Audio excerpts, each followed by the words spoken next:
Граѓаните на Куманово многу пати досега ја покажале хуманоста на дело. Со купување билет за великденскиот хуманитарен концерт Пееме за Јована што ќе се одржи на 15 април во Центарот за култура, кумановци несебично ќе го поддржат лекувањето на младата Кумановка.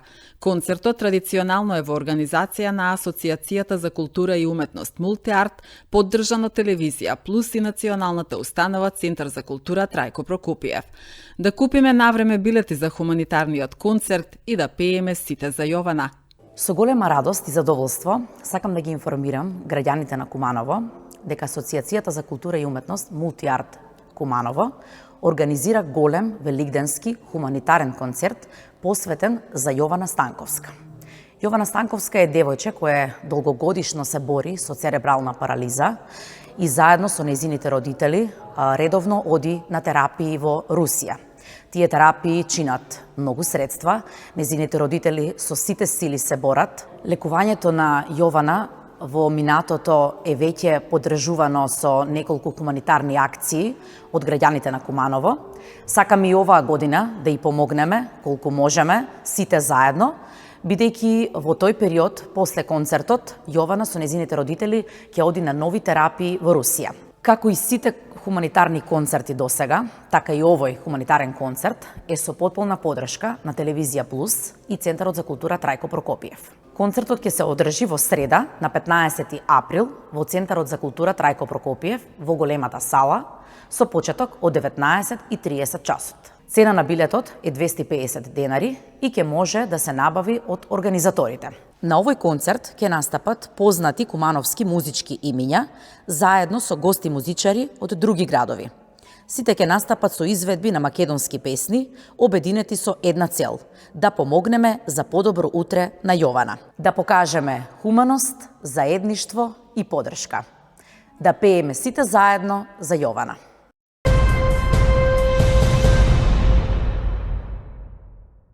Во организација на Центарот за заедничка основа, денеска во општина Куманово се одржа работилница на која учествуваа представници од локалната власт, полицијата, образованието, верски институции и младински здруженија. Оваа активност е дел од проектот за јакнување на младите во градење на ненасилни и инклузивни заедници, имплементиран од Центарот за заедничка основа со финансиска поддршка од Шведската агенција за развој при амбасадата на Кралството Шведска во Скопје. Проектот има за цел да ја зајакне меѓуетничката кохезија, да спречи етнички тензии преку подигање на свеста за придобивките од мултикултурниот живот и да изгради инклузивни заедници преку трансформација на конфликти и мултикултурно образование.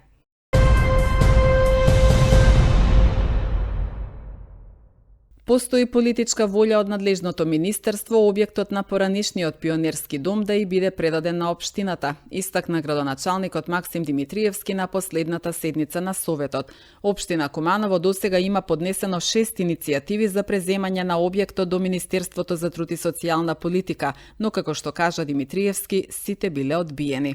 Последниот разговор со заменик министерот во ова ресорно министерство е дека постои политичка волја во оваа министерство овој објект да ни се предостапи за да можеме истиот првично да го исчистиме, потоа физички да го заштитиме, да го оградиме, за да не влегуваат во објектот трети лица неосновано внатре,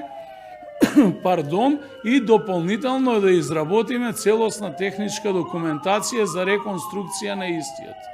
Проблем со овој објект се јавува затоа што во објектот веќе еден дел на објектот имате изградено или реконструирано и доградено простории каде што во моментов истиве ги користи детска градинка Ангел Шајче, но од друга страна не постои ниту еден законски основ истиот тој објект да се впише во имот на општина Куманово и Ангел Шајче затоа што истиот објект има намена образование, а не социјална и детска заштита согласно генералниот урбанистички план.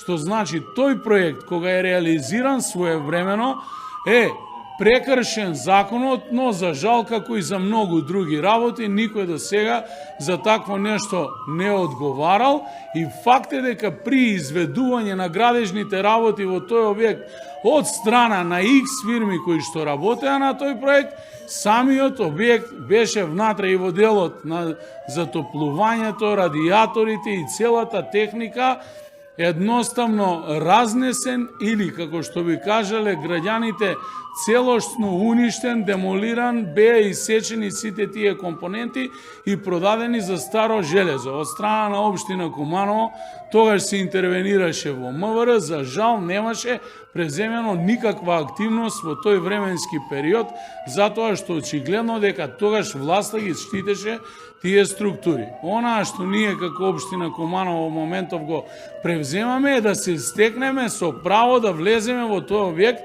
бидејќи верувајте ми дека и сега кога ќе пуштиме и ќе дадеме налог на јавно предпријатие Чистота и Зеленило истиот објект да го исчисти и да го среди, тоа е неосновано и е спротивно на законот и во тој случај ресорното министерство или тој кој што располага со истото може да поведе постапка против општина Куманово за узурпирање на право на владение. Значи, од момент кога ќе имаме право на владение, ние ќе спроведеме цела постапка, ќе изготвиме документации како што за многу проекти најдовме пари и во државата и кај странските донатори, исто така на тој начин ќе бараме или странски донатор или пак дефинитивно ќе се обратиме кај владата да обезбедиме средства за реконструкција на истиот.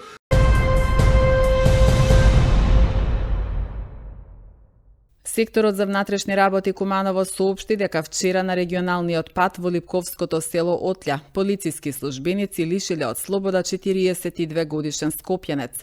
При контрола во сообраќајот полициските службеници супреле патничко возило Volkswagen Golf, кое тој го управувал и по преземени мерки било констатирано дека го управувал возилото без положен возачки испит. По целосно документирање на случајот ќе биде поднесена соодветна пријава за безобзирно управување со моторно возило.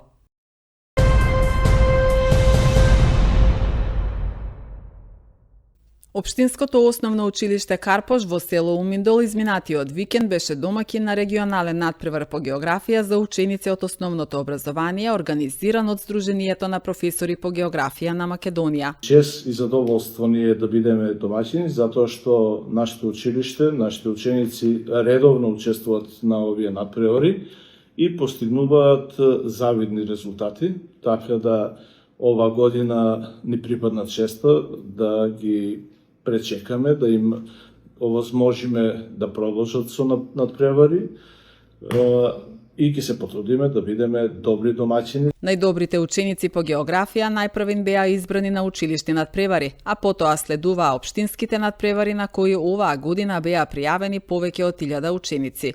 На регионалниот надпревар се пласираа над 400 ученици, меѓу нив и 15 ученици од општините Куманово и Липково. Јас сум ментор од училиштето Крстен Визирков од Куманово. Денеска на надпревар, на регионалниот надпревар по географија учествуваат 7 ученика од нашето училиште, од кои што 2 се од 9-то, 3 ученика од 8 и 2 ученика од 6-то одделение. Добар ден, јас сум ментор, професор по географија од основното училиште Карпош село Уминдол.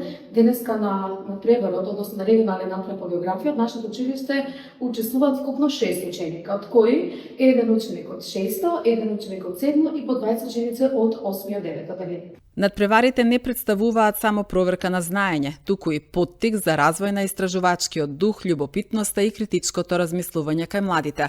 Преку вакви активности се создава простор за препознавање и поддршка на учениците со изразен интерес и способности во областа на географијата, што има долгорочно значење за развојот на образованието и научната мисла во државата, истакна Сузана Николиќ, координатор за Кумановскиот регион.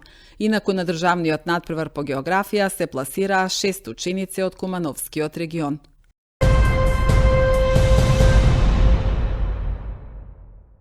Полициски службеници од секторот за внатрешни работи Куманово вчера вечер лишиле од слобода 23 годишен кумановец, бидејќи кај него била пронајдена и одземена марихуана, соопшти полицијата. Тој бил приведен во полициска станица и по целосно документирање на случајот против него ќе следува соодветна пријава, соопшти секторот за внатрешни работи.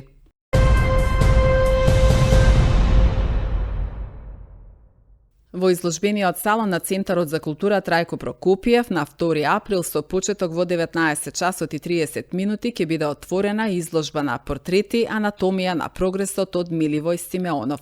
Изложбата содржи 20 слики работени во техниките масло на платно и акрил и ќе биде поставена до 9 април.